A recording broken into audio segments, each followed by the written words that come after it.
Kepala Badan Nasional Penanggulangan Bencana (BNPB) segera menurunkan tim untuk menelusuri penyebab banjir di Kalimantan Tengah. Rencana ini disampaikan Kepala BNPB setelah meninjau banjir di Pulang Pisang dan Palangkaraya, Kalimantan Tengah.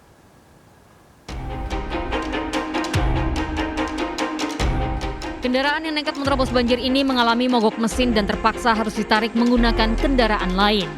Jalan Trans Kalimantan Poros Selatan nyaris lumpuh usai ketinggian air mencapai hampir 1 meter. Sementara pengendara roda 2 terpaksa menyewa angkutan perahu rakit dengan membayar ongkos senilai Rp30.000 untuk dapat melintas di banjir.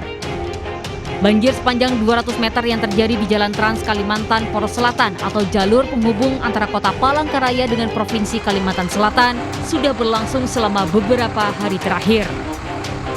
Mengatasi permasalahan banjir, Kepala Badan Nasional Penanggulangan Bencana atau BNPB mengunjungi sejumlah titik banjir dan posko pengungsian serta akan menerjunkan tim untuk melakukan kajian, mencari penyebab banjir agar bencana serupa tak terulang kembali di tahun 2022 mendatang.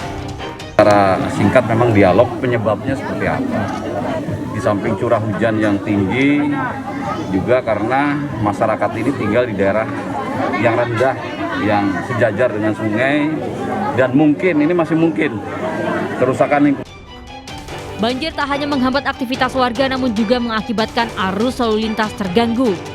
Warga diimbau untuk waspada terlebih fenomena anomali cuaca La Nina yang mengakibatkan peningkatan curah hujan diprediksi masih akan terus terjadi hingga Februari 2022. Dari Kabupaten Pulang Pisau, Kalimantan Tengah, Ade Sata, iNews melaporkan.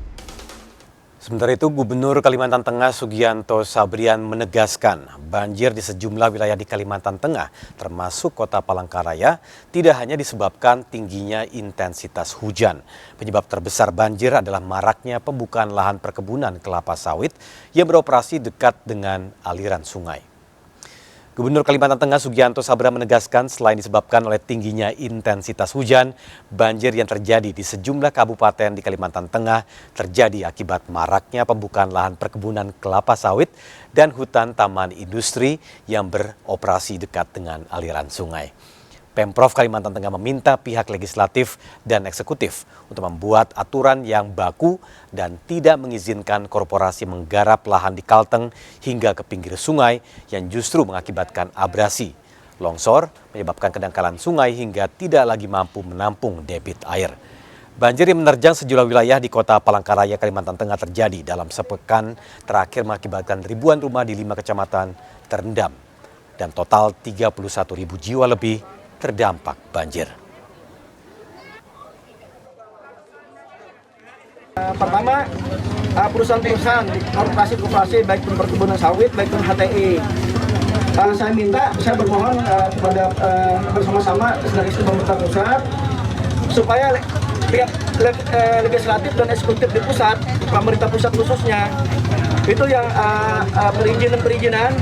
perizinan yang membuka lahan HTI baik pun lahan perkebunan tidak lagi menggarap menanam sawit, menanam pohon itu sampai ke pinggir sungai. Tanah nanti kan pinggir sungai jadi abrasi sehingga longsor, sehingga pendangkalan sungai.